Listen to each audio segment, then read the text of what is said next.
দ্বৈত শাসন, dual government. ভূমিকা: ১৭৬৫ সালে মীর জাফরের মৃত্যুর পর লর্ড ক্লাইভ দিল্লির মুঘল সম্রাট দ্বিতীয় শাহ আলমের কাছ থেকে বাংলা, বিহার ও উড়িষ্যার দেওয়ানি বা রাজস্ব আদায়ের অধিকার লাভ করেন।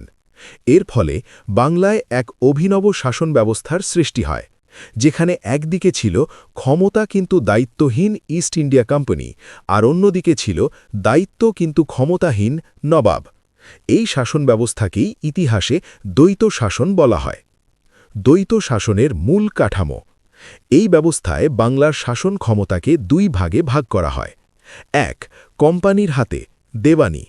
কোম্পানি রাজস্ব আদায় এবং সামরিক রক্ষার দায়িত্ব পায়। তাদের হাতে ছিল প্রকৃত ক্ষমতা, কিন্তু জনগণের প্রতি কোনো প্রশাসনিক দায়বদ্ধতা ছিল না। ২. নবাবের হাতে, নিজামত। নবাবের হাতে ছিল বিচার ব্যবস্থা এবং সাধারণ প্রশাসনের দায়িত্ব, কিন্তু রাজকোষ কোম্পানির অধীনে থাকায় এবং প্রয়োজনীয় অর্থ না থাকায় নবাব ছিলেন মূলত একজন ক্ষমতাহীন শাসক।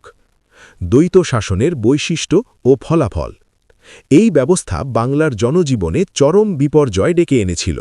এর প্রধান প্রভাবগুলো নিম্নরূপ: ১. প্রশাসনিক বিশৃঙ্খলা। দায়িত্ব ও ক্ষমতার বিভাজনের ফলে প্রশাসনে চরম বিশৃঙ্খলা দেখা দেয়। কোনো পক্ষই জনকল্যাণের দায়ভার নিতে রাজি ছিল না। ২.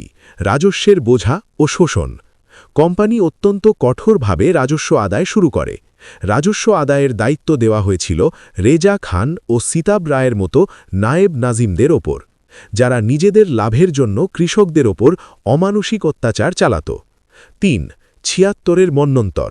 ১৭৭০ সালের বাংলা ১১৭৬ সালের ভয়াবহ দুর্ভিক্ষ। একদিকে অনাবৃষ্টি এবং অন্যদিকে কোম্পানির সীমাহীন শোষণের ফলে বাংলার ১/৩ মানুষ প্রাণ হারায়। ৪. অর্থনৈতিক ধ্বংস।